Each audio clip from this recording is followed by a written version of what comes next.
Yeah, thank you to Beth, Phil, and the team for inviting me to talk again. It's always a privilege to come and talk to this group, so thank you very much for that. For those of you who were around for the last talk that I did the very dangerous move of bringing my existing client who pays my bills onto the stage with me, risking getting fired, giving me insights for what was actually happening on the ground. And it was a case study on scaled agile in reality. But I think the interesting aspect was it was a completely business context with very little technology input. So it's how we were applying the frameworks to fit within that model. The reason I'm saying this is the final part of the talk was on the effect that this change was having to individuals in the team, both on an individual psychology level and also how the dynamics between their teams were beginning to form and reform. They weren't used to working in groups particularly.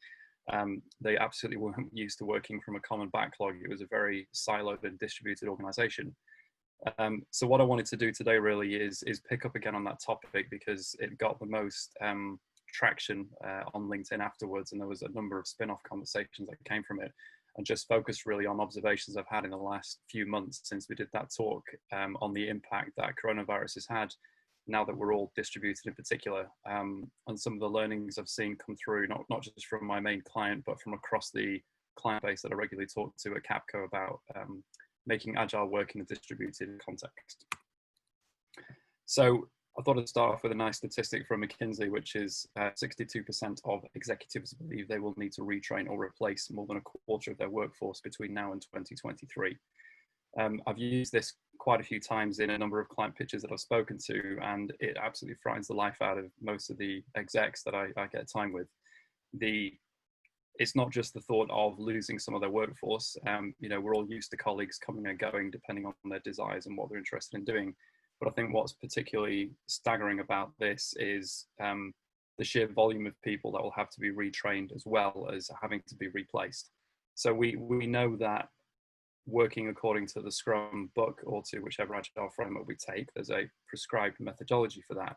But I'm hoping that most of you will resonate also with the sentiment that the majority of the time, taking the book and applying it doesn't work, and you have to make allowances for specific cultures within the organization, how people are, the dynamics between them. Some of the Q&A questions I was just answering then, it could be constraints of the organization for how you work and making sure that you've still got some autonomy and flexibility. There is a continual learning path in the field that we all operate in. And I think the key thing then is testament that executives are starting to take note that the way that we operate as a group is in effect the new normal, and the majority of the organization has to be prepared for it.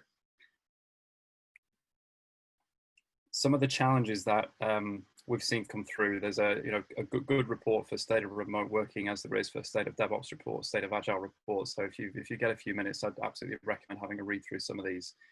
What I find particularly interesting, I guess, and surprising for this is if I look at some of the elements that were probably true pre-coronavirus, taking vacation time, maybe working in different time zones, staying motivated. They were probably the key factors that were being pulled out prior to coronavirus as the main challenges of remote working, just facing the jobs full stop. What's become more apparent since then is the whopping 23% that prioritize unplugging from work, or the 20% that say loneliness. You add those together, you're talking almost half of the people who respond to the survey are finding it a challenge balancing their work life with their home life in this current environment, and who knows when it's going to end.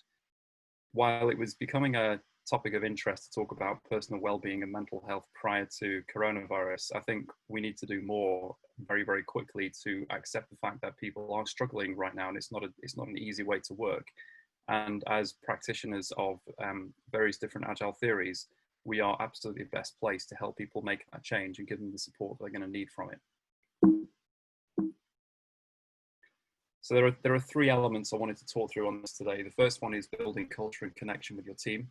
The second one is how you can turn commitment to yourself and to your team into actual habits. And then the final one is just a little perspective on at Capco, what we're seeing as the key dimensions for the future of work. So culture and connection. Communication, we know, is absolutely vital and important. For those of you who've ever done any analysis on this, you'll also know that the majority of communication happens through body language. I think it's somewhere around 72, 75% is usually the figure that people take. While we've got video conferences and you can see people's face and you can see their empathy that they're having sometimes, it's very difficult to do that on scale. So if I just compare now, for example, how I'm doing this talk to you today, I'm looking at my screen and a little green dot on my Mac, which is where the camera is. This time last year when I was doing the talk, I had 120 people in front of me and I could scan the room. I could see your interest, see when you're yawning, see if you're stretching, see if you're engaged by something I say. And it's that element of communication that we're beginning to lose because of the environment that we're in. The long-term effects of that are yet to be seen. I'm sure there'll be some wider societal impacts from that. But for the time being, the key thing here is that we still need to be able to build trust with people, whether that's a new team that we've only just started working with, or whether it's rebuilding trust with team members who maybe we're starting to lose a bit of touch with them because of the day-to-day interactions being lost. It could be your manager doesn't trust you to crack on with the work and you have to provide extensive visibility over all the stories that you're working on every single day. So 3 tips that we found that work particularly well is practice real empathy. So again, I'm sure you would have heard this before in many, many training sessions. It's not rocket science. When someone talks to you, listen to what they are saying. Actually take in the words they use, the tone that they are using, what they are saying, whether it's clear, if they're fumbling through it. Is it a hard message they're trying to give you? Is it a happy message? Really listen to what they're saying and use that as the hook for engagement with them. Be proactive in the way that you ask people how they're doing. You know, it is typical as British people, when you start a conversation, you'll ask, how was your weekend? Wasn't the weather good? That might be sufficient for a face-to-face conversation, but when you are engaging with people in this remote environment, try and explore a little more. You know, if you know something a little bit about them, whether it's, you know, they have a particular favorite sport they go and like to do, rather than saying, didn't you enjoy the weather? Ask them, you know, did you enjoy, you know, practicing basketball the weekend? Something like that. Show an interest in who they are as an individual. And then finally, and this one drives me absolutely nuts, is you do not have to be formal all the time. The number of client pitches I've done for extremely large deals where the resonating feedback across all the different consultancies is simply, you were too formal in how you went about your approach. Remember that even if the situation dictates certain levels of, I suppose, decorum for the meeting that you're in, you are still talking to human beings and human beings respond to other human beings. So find that balance between formal and informal to really build the trust with the people you're talking to. The next big bucket of challenge that we tend to see is productivity in the work environment. It is an absolute privilege actually to see people on conference calls when they're actually within their own home. You get to learn something about people. I've chosen the white background today just because that's my preferred style when I do presentations, but when this is not here, you'll see behind me a library full of different sci-fi books. I don't mind people seeing that when I'm in smaller work conversations because it lets them know something about me, and it always strikes up a conversation with them about who I am. I'm lucky enough and fortunate enough to be able to do that in my little office, and I have my own desk and reserved area, and that's what I need to help me be focused in what I do, my own little quiet space that I go to. I recognize at the same time that's not the same for everybody else. Some people prefer to have, you know, working spaces in the kitchens. They might be in shared houses. Those of us who've got childcare, you will have children running around who will interrupt your meetings or bang on the door. You might have pets. You might be back in the office and be the only person there. And it's, you know, your voice is echoing around the corridor. There is a variety of spaces that people choose to work in. The point behind this is you need to find the environment that helps you and make a real change to keep that sustainable, that you're able to work productively. There are a variety of methods to be able to do this. One little one that I've heard of, which is quite cool, is the Pompadour Technique. Basically, it's setting yourself a rhythm and a pattern where you have a focused bit of time that you work on something. You take a short break, you focus again, you take a short break, you focus again, and then you have a longer break. So it breaks down your daily work routine either into the, you know, the smaller stories that you've got, or whether it's something bigger, it keeps you ticking over on a nice pattern. My biggest flaw with remote working is I just forget to take breaks because I get so engrossed and involved in what I'm doing, and I have to consciously set myself timers on my phone to say, you need to take a screen break now. Self-care is equally important.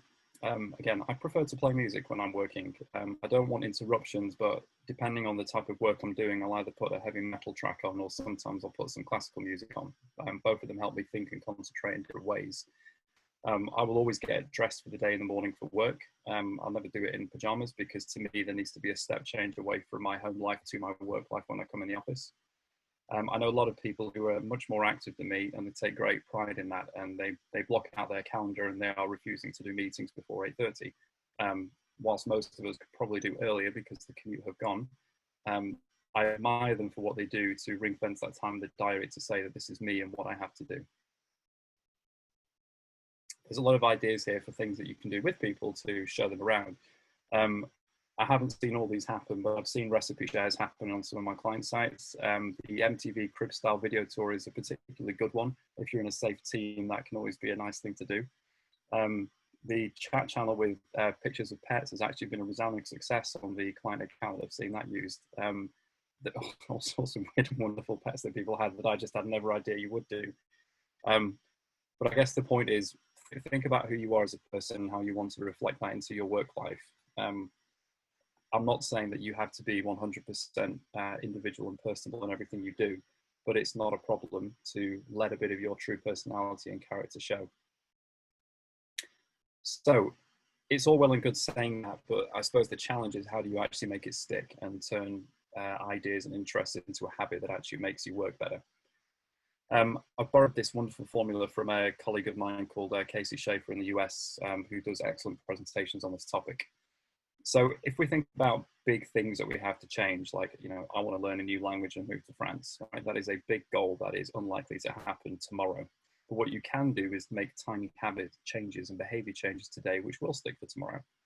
A lot of this is rooted in deep theory. To give you an example of something that I've done for myself with this.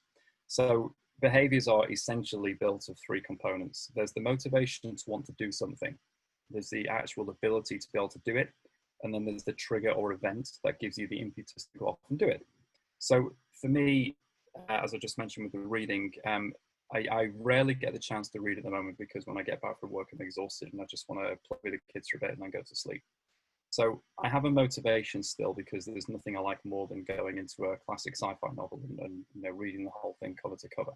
I know I've got the ability to do it. I might not be the best and quickest reader in the world, but I'm able to get through a couple of chapters a day.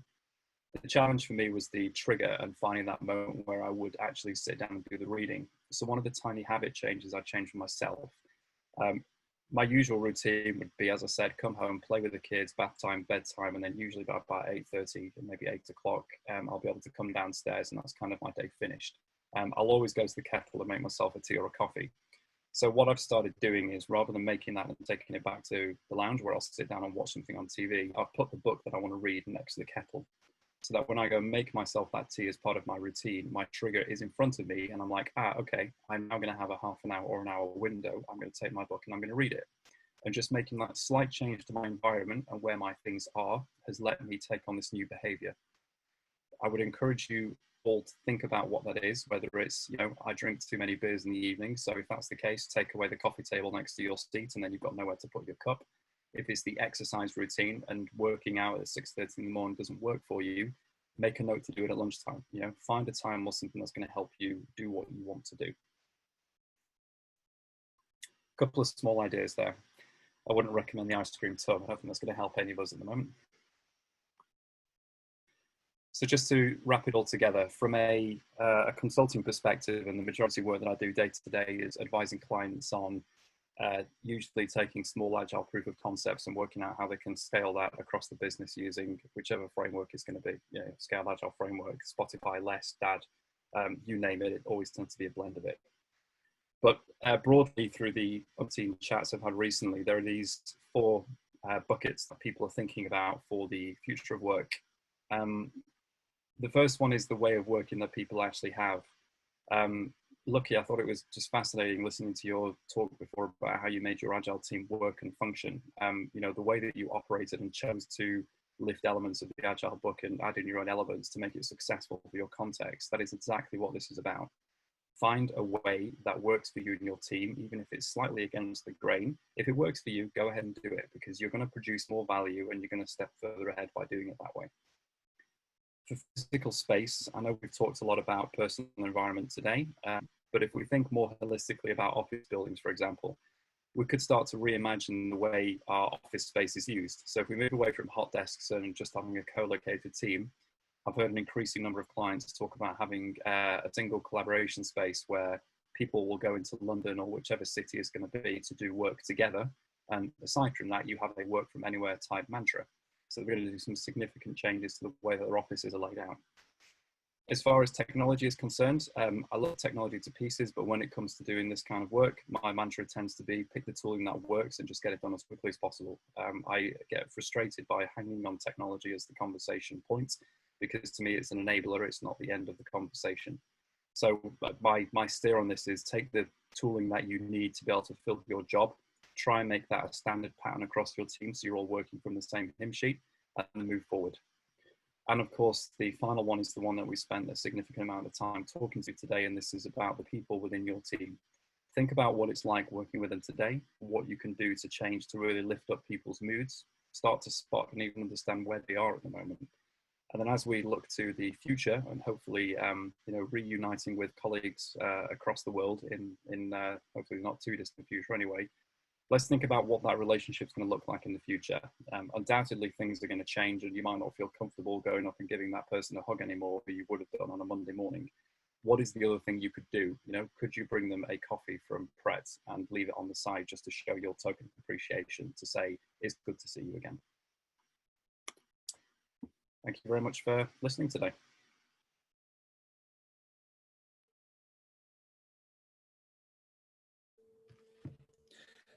Thank you very much, Rob. Does anybody, quickly before we move on, does anybody have any questions? Do any of the other panelists have any questions for Rob? Yeah, I actually have a question for you around this, because I think it's very important and very relevant to talk about what's the future of how things are going to look, and I think some things will fundamentally change. How have you ever had any experience with everything being remote and online recently, with getting that kind of magical aha moment when people are kind of together, when they're like working on a whiteboard together? If you remember back in the day, we were in the office, people would work on a whiteboard together and you'd see that interaction happening. Have you, in your experience, managed to see or facilitate that same kind of feeling happening with everybody being remote? Yeah, it is absolutely harder to get to that point, but getting that aha moment in workshops is absolutely key to the job that I do day to day. I think the most successful setup I've done for this, and this speaks to the tooling thing I just said before, the one I tend to use is one called Mural. So it's quite cool being able to jump in and jump out and around this big canvas so you can take people's thoughts here, there, and everywhere. Yeah. What I like about it in particular is you can basically partition the topics that you want to talk to people about, and we always include something which is your thoughts or your feelings or something that's resonating with you as you go through. So if you have like a dual hat facilitator, co-facilitator role, the co-facilitator can constantly keep on top of the comments people are making about what's resonating, and you can adjust the conversation on the fly and constantly jump to things that people want to know about. So if you're a little bit more sensitive to the mood in the room and what people want to talk about, it tends to be easier to get that aha moment in my mind. Okay, that's an interesting one. We literally here at DAZN, we just started a trial of Mural today. So yeah, I'll give that a try. Yeah, sure. Thanks. I don't work for Mural, by the way. There might be other ones.